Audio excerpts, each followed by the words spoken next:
Hello viewers, welcome back again in my YouTube channel Learn Easily with Vijay Sir. And in today's video lecture, we are going to learn about question number 6, expand the theme. कक्षा 9वीं और 10वीं के question paper में question number 6 में जो B होता है वह एक्सपैंड द थीम, इस तरह का सवाल आपको पूछा जाता है।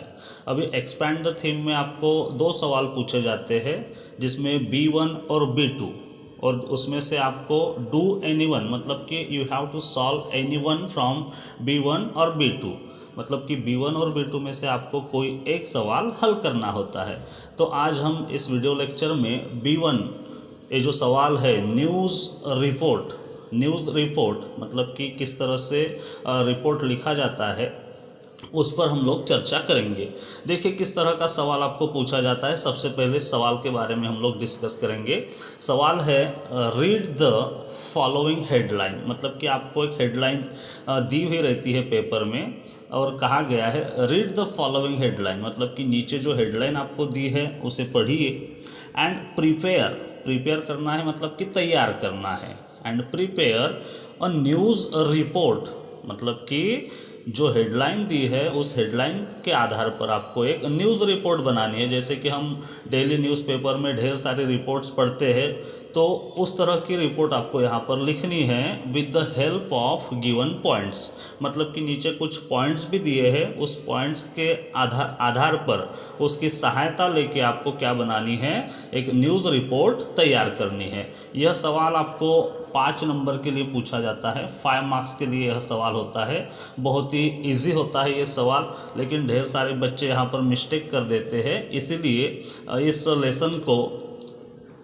इस वीडियो को आप बहुत अच्छे से पढ़िएगा ताकि किसी भी तरह के आपके मार्क्स की कटौती न हो। तो चलिए दोस्तों, सबसे पहले हम लोग हेडलाइन हमें क्या दी गई है उसको पढ़ते हैं। देखिए हेडलाइन में कहा गया है एनवायरनमेंट डे सेलिब्रेटेड, मतलब कि एनवायरनमेंट डे सेलिब्रेट किया गया। तो कहाँ किया गया, कैसे किया गया, इसके बारे में डिटेल में आपको न्यूज़ रिपोर्ट तैयार करनी होती है, जिसमें सबसे पहला पॉइंट होता है हेडलाइन। हेडलाइन क्या है, तो सबसे पहले आप लोग जान लीजिए जो आपको टाइटल दिया जाता है वही आपकी हेडलाइन है, और हेडलाइन लिखने के बाद हमें 1 नंबर प्राप्त होता है। आपको headline as it is answer में लिखनी होती है, तो यहाँ पर कुछ ज़्यादा करने की ज़रूरत नहीं है, हेडलाइन यही है, आपके समझ में आ गया होगा। उसके बाद दूसरा पॉइंट होता है डेटलाइन। डेटलाइन मतलब क्या, तो यहाँ पर स्थल और काल, ये दोनों चीज़ें यहाँ पर आपको लिखनी होती है। जैसे कि कोई डेटलाइन मतलब कि आपको सबसे पहले डेट लिखनी है, और ये जो घटना है वो कहाँ पर हुई है, मतलब कि एनवायरनमेंट डे सेलिब्रेट किया गया, लेकिन कहाँ पे किया गया, किसी स्कूल में किया गया है, किसी कॉलेज में किया गया है, या किसी गांव में सेलिब्रेट हुआ है, इसके बारे में डिटेल आपको लिखना होता है। तीसरा पॉइंट होता है इंट्रो मतलब कि इंट्रोडक्शन, प्रस्तावना लिखनी होती है, कहाँ हुआ, क्यों हुआ, कैसे हुआ, और उसके बाद आपको लिखना है शॉर्ट कंटिन्यूइंग पैराग्राफ, मतलब कि एक परिच्छेद बनाना है, और उसमें आपको डिटेल्स में एनवायरनमेंट डे सेलिब्रेट कैसे हुआ इसके बारे में डिटेल लिखनी है। तो ये है, आपको ये सब आपको क्वेश्चन में ही दिया हुआ रहता है। देखिए एनवायरनमेंट डे सेलिब्रेट ये आपकी हेडलाइन है, आपको खाली डेटलाइन, इंट्रो और एक पैराग्राफ लिखना है। तो चलिए दोस्तों, अभी हम लोग देखते हैं कि न्यूज़ रिपोर्ट कैसे लिखी जाती है, कैसे शुरुआत होती है और किस तरह से उसका अंत किया जाता है, ताकि हमारे किसी भी तरह के नंबर की कटौती ना हो। तो चलिए स्टूडेंट, जैसे कि आज हम न्यूज़ रिपोर्ट लिखने जा रहे हैं, और सबसे पहले आपको हेडलाइन वहाँ पर लिखनी है। तो देखिए एनवायरनमेंट डे सेलिब्रेटेड, ये हुई हमारी हेडलाइन। तो इस तरीके से आप इन्वर्टेड कॉमास में उसे अंडरलाइन करके अपनी हेडलाइन को लिख सकते हो। अभी हेडलाइन के बाद हमें लिखनी है डेटलाइन। तो डेटलाइन में आप इस तरह से डेट लिखोगे, और डेट लिखने के बाद हर साल हम लोग 5 जून को एनवायरनमेंट डे सेलिब्रेट करते हैं, और जब आप न्यूज़ लिखते हो तो उस तारीख के बाद वाली तारीख, जैसे कि 6 जून, 7 जून, 8 जून, इस तरह की तारीख आप लोग आपके न्यूज़ रिपोर्ट में लिख सकते हो। तो यहाँ पर हमने 6 जून इस तारीख को लिखा है, 6 जून 2021, और डेट के साथ हमने प्लेस भी मेंशन किया है गोरेगांव। तो मतलब कि इन्वायरमेंट डे सेलिब्रेट कहाँ किया गया है, तो गोरेगांव में किया गया है। अभी गोरेगांव में कहाँ किया गया है ये हम डिटेल आगे लिखेंगे। और उसके बाद हमने लिखा है बाय, बाय मतलब it is a name of reporter, by Manish Tiwari. Manish Tiwari ये जो रिपोर्टर है, उन्होंने ये इन्वायरमेंट डे सेलिब्रेट हुआ है 6 तारीख की न्यूज़ है, गोरेगांव और इस जगह पे सेलिब्रेट हुआ है। इसके बारे में डिटेल मनीष तिवारी जी ने हमें बताया है। तो देखिए अभी किस तरह से हमने हेडलाइन लिख दी है, डेटलाइन भी लिख दी है। अभी हमें लिखना है शॉर्ट पैराग्राफ, मतलब कि छोटा पैराग्राफ और इंट्रोडक्शन, ये 2 चीज़ें हमें लिखनी है। तो देखिए इंट्रोडक्शन में हम लोग लिखेंगे June 5 is celebrated as the environment day in Goregaon Pahadi municipal secondary school. मतलब कि यहाँ पे बताया है जून 5 जून ये जो दिन है इज सेलिब्रेटेड, ये मनाया गया है। कैसे मनाया गया है? As the environment day. Environment day मतलब कि पर्यावरण दिवस के तौर पे 5 जून यह दिन मनाया गया है इन Goregaon Pahadi municipal secondary school. कहाँ पे मनाया गया? तो गोरेगांव पहाड़ी इस स्कूल में, ये जो महानगर पालिका की शाला है, महानगर पालिका का ये विद्यालय है, वहाँ पे एनवायरनमेंट डे पर्यावरण दिवस मनाया गया है। कब मनाया गया? तो 5 जून को मनाया गया। चलिए नेक्स्ट सेंटेंस पढ़ते हैं दोस्तों। The main purpose behind the celebration was to spread awareness about the need to protect the environment. मतलब कि यहाँ पर बताया गया है the main purpose behind the celebration, ये जो पर्यावरण दिवस मनाया गया है, इस पर्यावरण दिवस को मनाने के पीछे क्या पर्पस था, क्या उद्देश्य था, क्या हेतु था, वो दिया है। The main purpose behind the celebration was to spread, spread awareness, spread करना मतलब फैलाना, क्या फैलाना? अवेयरनेस मतलब कि जागरूकता फैलाना।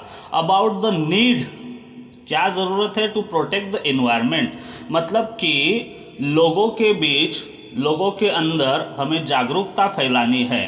किस बारे में? टू प्रोटेक्ट द एनवायरनमेंट, पर्यावरण की सुरक्षा करने के लिए, पर्यावरण को बचाने की जो ज़रूरत है आज के समय की, यह ज़रूरत लोगों तक पहुंचाना, उनके अंदर पर्यावरण के प्रति जागरूकता निर्माण करने का जो पर्पस था, उस इन्वायरमेंट डे को मनाने के पीछे था। मतलब कि इन्वायरमेंट डे क्यों मनाया गया? ताकि लोगों में जागरूकता हो और लोग जागरूक हो कि पर्यावरण को बचाना बहुत ज़रूरी है। नेक्स्ट सेंटेंस में बताया गया है students of standard 10th had decide to celebrate this program. देखिए आगे कहा गया है स्टूडेंट ऑफ स्टैंडर्ड 10th मतलब कि कक्षा 10वीं के विद्यार्थियों ने डिसाइड किया था। क्या डिसाइड किया था उन्होंने? टू सेलिब्रेट दिस प्रोग्राम, ये जो इन्वायरमेंट डे सेलिब्रेट हुआ है गोरेगांव म्युनिसिपल सेकेंडरी स्कूल में, तो वहाँ के कक्षा 10वीं के बच्चों ने ये डिसाइड किया था कि हमें इस साल अपने स्कूल में पर्यावरण दिवस मीन्स इन्वायरमेंट डे सेलिब्रेट करना है। तो ये जो कुछ भी प्लानिंग थी कक्षा 10वीं के बच्चों की थी, इतना हमें यहाँ पर पता चला है। आगे का सेंटेंस है on the occasion of. On the occasion of मतलब होता है इन्वायरमेंट डे जो हमने मनाया है इसके अवसर पर। On the occasion of, occasion of मतलब कि के अवसर पर, तो यहाँ पर इन्वायरमेंट डे के अवसर पर। देखिए on the occasion of this day मतलब कि इन्वायरमेंट डे के अवसर पर, पर्यावरण दिवस के अवसर पर, school headmaster Shri LS Tiwari sir, senior teacher OP Yadav sir, Shri Mishra sir, Chaudhary sir and all other teachers were presented and participate. देखिए यहाँ पे क्या कहा गया है कि पर्यावरण दिवस के अवसर पर हमारे स्कूल के मतलब कि गोरेगांव पहाड़ी स्कूल के headmaster Shri LS Tiwari sir, साथ ही साथ senior teacher OP Yadav sir, then Shri Mishra sir, Chaudhary sir और उस विद्यालय के सभी टीचर वहाँ पे उस प्रोग्राम में क्या थे, प्रेजेंटेड थे, मतलब कि वो उपस्थित थे, एंड पार्टिसिपेटेड मतलब कि उन्होंने वहाँ पर सक्रिय रूप से अपना सहभाग दर्शाया था, वो उपस्थित भी थे और उन्होंने बहुत अच्छे से उस प्रोग्राम में पार्टिसिपेट भी किया था। नेक्स्ट लाइन है, the deputy education officer miss Mamata Rao ma'am was invited for this program. देखिए आगे रिपोर्टर मनीष तिवारी जी ने कहा है, द डेप्यूटी एजुकेशन ऑफिसर मतलब कि EO miss Mamata Rao ma'am was invited for this program, मतलब कि उप शिक्षणाधिकारी श्रीमती ममता राव मैडम को भी इस प्रोग्राम के लिए इनवाइट किया गया था। नेक्स्ट लाइन है, she was the chief guest of this program, मतलब कि वह इस प्रोग्राम की प्रमुख अतिथि थी। चीफ गेस्ट मतलब क्या होता है, प्रमुख अतिथि। Who was the chief guest, deputy education officer miss Mamata Rao ma'am was the chief guest of this program, she was also invited here. चलिए अभी हमने देखा कि श्रीमती ममता राव मैम इस प्रोग्राम की प्रमुख अतिथि थी। उसके आगे देखिए क्या कहा है, first students of standard 10th, मतलब कि शुरुआत में कक्षा 10वीं के बच्चों ने सैंग songs in praise of nature, मतलब कि सबसे पहले कक्षा 10वीं के बच्चों ने गाने गाए। कौन से गाने गाए, इन प्रेज ऑफ नेचर, प्रकृति की प्रशंसा करने वाले। तो मतलब कि जहाँ से जिस गानों से हम प्रकृति के बारे में कुछ बताते हैं लोगों को, इस तरह के गाने कक्षा 10वीं के बच्चों ने शुरुआत में गाए। उसके बाद क्या हुआ, देन स्कूल एचएम मतलब कि स्कूल के headmaster Shri Tiwari sir and deputy AO मतलब कि education officer miss Mamata Rao ma'am planted some saplings in one corner of school ground. देखिए क्या कहा गया है नेक्स्ट सेंटेंस में, देन स्कूल हेडमास्टर, उसके बाद कक्षा 10वीं के बच्चों ने गाने गाने के बाद स्कूल के हेडमास्टर श्री तिवारी सर और साथ ही साथ उप शिक्षणाधिकारी श्रीमती ममता राव मैम, इन्होंने क्या किया, दे प्लांटेड सम सैपलिंग्स, उन्होंने सैपलिंग्स मतलब कि पौधे, उन्होंने स्कूल के कॉर्नर में, स्कूल ग्राउंड के कॉर्नर में जहाँ पर खाली जगह थी वहाँ पर उन्होंने पौधों को लगाया। देखिए यहाँ पर कहा गया है, then school HM Shri Tiwari sir and deputy AO Shrimati Mamata Rao ma'am planted some saplings in one corner of school ground. Next sentence है, every student pledge to look after. क्या कहा है देखिए, every student pledge to look after the saplings, मतलब कि जो भी बच्चे वहाँ पर उपस्थित थे, जो विद्यार्थी उस प्रोग्राम के लिए उपस्थित थे, एवरी स्टूडेंट प्लेज करना मतलब प्रतिज्ञा लेना, to look after the saplings मतलब कि आज जिन पौधों को वहाँ पर लगाया गया उनकी देखभाल करने के लिए बच्चों ने, उपस्थित विद्यार्थियों ने प्रतिज्ञा की। The chief guest gave the speech, इस प्रोग्राम के लिए जो चीफ गेस्ट थे मतलब कि deputy education officer Shrimati Mamata Rao ma'am, the chief guest gave the speech about the importance of environment, मतलब कि ममता राव मैम ने पर्यावरण का हमारे लाइफ में क्या महत्व है, पर्यावरण इतना ज़रूरी क्यों है, इस मुद्दे पर आधारित उन्होंने स्पीच दिया मतलब क्या दिया, उन्होंने भाषण दिया। नेक्स्ट सेंटेंस है यहाँ पे, she tried to spread the awareness of environment in students and teacher।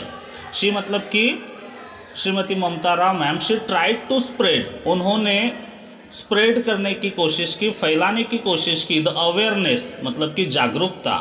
Shrimati Mamata Rao madam ने अपने स्पीच के द्वारा, अपने भाषण के द्वारा स्टूडेंट्स मतलब कि विद्यार्थियों में और शिक्षकों में, विद्यार्थियों और शिक्षकों के बीच उन्होंने पर्यावरण के प्रति जागरूकता फैलाने की कोशिश अपने भाषण के माध्यम से की।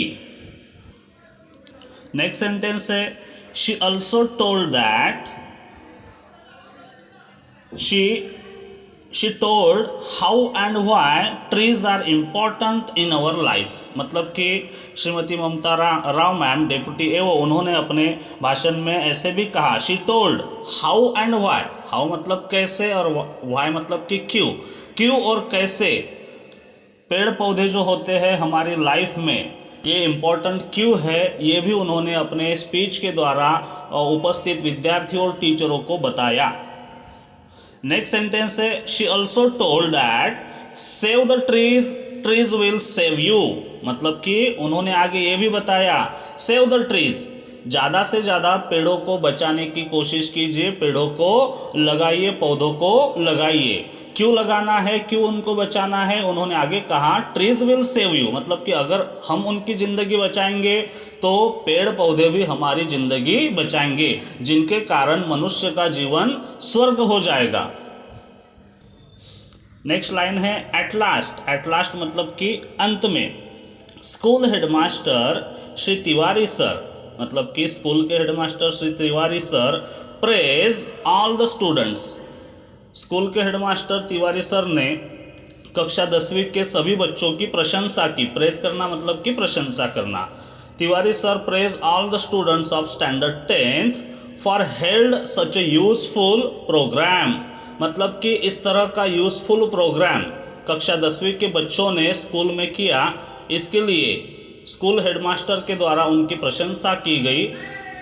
एंड टोल्ड टू, और आगे उन्हें कहा गया, and told to continue their good work. और हेडमास्टर जी के द्वारा मतलब कि तिवारी सर के द्वारा कक्षा 10वीं के सभी बच्चों की प्रशंसा करने के बाद उनके आगे के फ्यूचर के लिए उन्हें आगे अपने इस ग्रेट कार्य को, महान कार्य को कंटिन्यू रूप में करने के लिए उन्हें शुभकामना भी दी गई। तो इस तरह से हमने आज the environment day celebrate in Goregaon municipal secondary school, इस मुद्दे पर आधारित हमने यहाँ पर रिपोर्ट लिखी है, न्यूज़ रिपोर्ट लिखी है, जो कि रिपोर्टर मनीष तिवारी जी के द्वारा लिखी गई है। तो इस तरह से हम लोग रिपोर्ट लिख सकते हैं और यहाँ पर ज़्यादा से ज़्यादा नंबर गेन कर सकते हैं। ये इस रिपोर्ट को पढ़ने के बाद आप लोगों के ध्यान में एक बात आई होगी कि यहाँ पर मोस्ट ऑफ पैसिव वॉइस का इस्तेमाल किया जाता है, और जो रिपोर्ट लिखने वाला होता है, जो न्यूज़ रिपोर्ट लिखने वाला बंदा होता है, वह थर्ड पर्सन होता है। थर्ड पर्सन के तौर पे वह नैरेटर की भूमिका यहाँ पर अदा करता है। मुझे उम्मीद है आज की यह न्यूज़ रिपोर्ट आपको बेहद पसंद आई होगी। आपको अगर पसंद आई हो तो मेरे चैनल को लाइक करें, सब्सक्राइब करें और मेरे वीडियो को आपके दोस्तों के साथ, रिश्तेदारों के साथ शेयर भी ज़रूर करें। Thank you so much.